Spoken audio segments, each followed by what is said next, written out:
Olá pessoal, sejam muito bem-vindos ao meu canal. Se você não me conhece, eu sou a Bárbara e eu falo de livros aqui no YouTube e lá no Instagram. E hoje eu quero falar de um livro que eu já favoritei nesse ano, e olha que a gente tá em dezembro, quase Natal, já tá quase acabando o ano, e eu consegui ler um livro em 5 dias, foi um recorde pessoal assim, porque eu leio bastante devagar. Mas esse livro me prendeu de uma forma que eu nem sei explicar pra vocês. E a gente vai falar de Senhor das Moscas, William Golding. William Golding, antes de escrever esse livro aqui, best-seller clássico, em 1954, ele era novelista, dramaturgo e poeta. Deve ser por isso que toda a narrativa desse livro é retratada de uma forma bastante poética, bastante lírica, principalmente no começo dos capítulos, quando ele vai se referir às sensações que a ilha paradisíaca causava nas crianças. E William Golding também serviu a Marinha Britânica na Segunda Guerra Mundial. Deve ser por isso também que o livro se passa na Segunda Guerra Mundial, enquanto a Segunda Guerra Mundial está acontecendo, mas a gente já chega lá. E ele fala uma frase muito legal sobre a experiência de participar da Marinha da Segunda Guerra, que também pode ser muito bem retratada nesse livro. É uma frase que basicamente é o resumo desse livro. Ele diz: qualquer pessoa que tenha passado por esses acontecimentos terríveis, sem entender que o homem produz o mal como uma abelha produz o mel, estava cega ou louca. E é justamente isso que o William aqui quer retratar nesse livro. E gente, assim, para começar, o livro ele já começa nos acontecimentos, não tem muita apresentação, é um livro bem direto, já começa com crianças aí divididas em grupos de 6 anos e outras de 12, um pouquinho mais velhas, mas ao mesmo tempo todas crianças, né?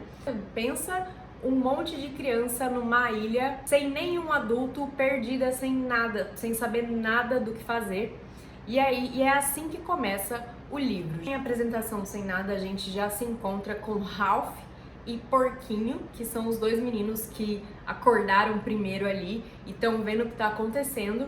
O Ralph é um pouquinho prepotente, ele é um pouquinho mais velho, mais alto, e como o pai dele servia no exército da Segunda Guerra Mundial, ele tem a certeza absoluta de que algum navio vai aparecer para salvar eles, que alguém sabe onde eles estão.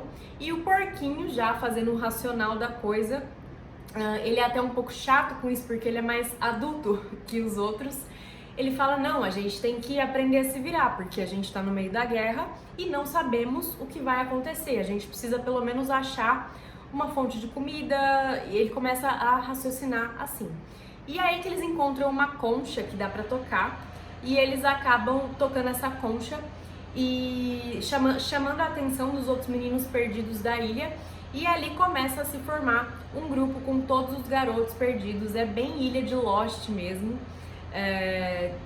tanto na parte da queda de avião quanto nas coisas misteriosas que acontecem.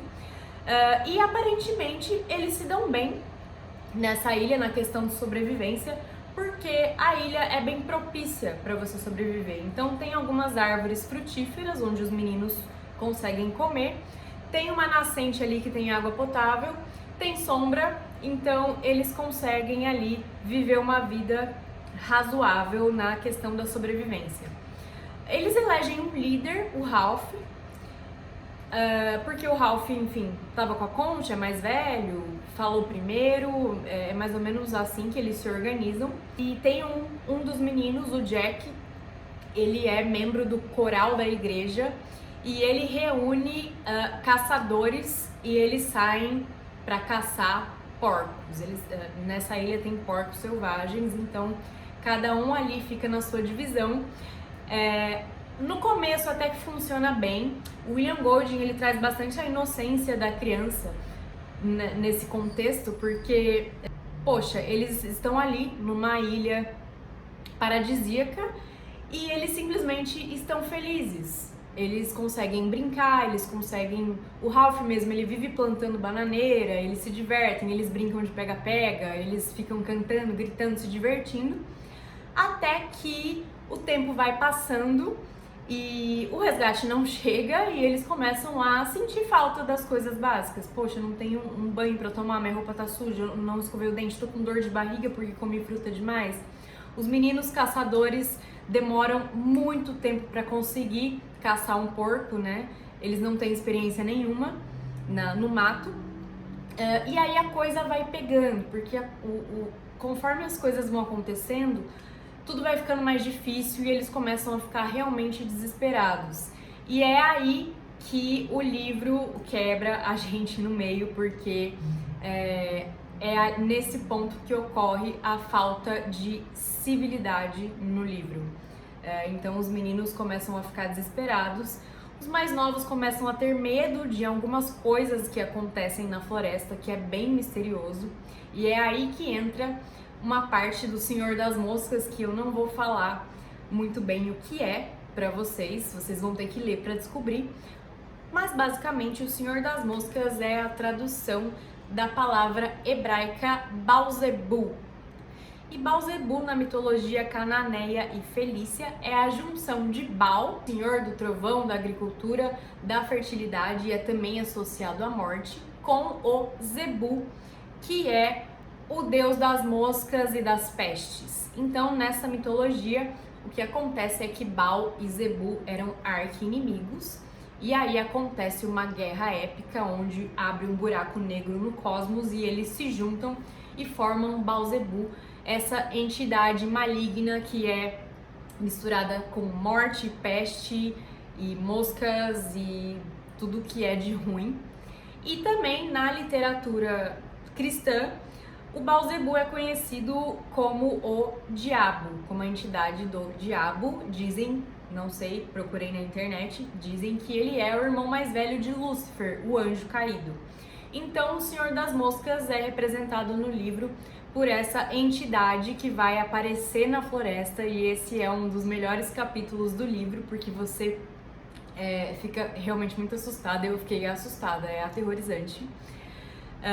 E a partir daí o caos se instaura naquela ilha, os grupos se dividem, as crianças começam a ficar extremamente violentas, algumas pessoas têm um pouquinho de fé e um pouquinho de esperança, mas isso logo é dilacerado pelos acontecimentos que ocorrem na ilha, e o negócio começa a ficar feio. E se você quer saber como essa história termina, como as crianças vão se salvar ou não dessa ilha, o que é o Senhor das Moscas e o que vai acontecer, eu espero muito que você leia esse livro. É um livro interessantíssimo, não dá pra parar de ler, e sempre quando tem alguma coisa sobre criança, protagonista criança, eu sempre fico muito curiosa, porque o perrengue que essas crianças passam é realmente muito perrengue.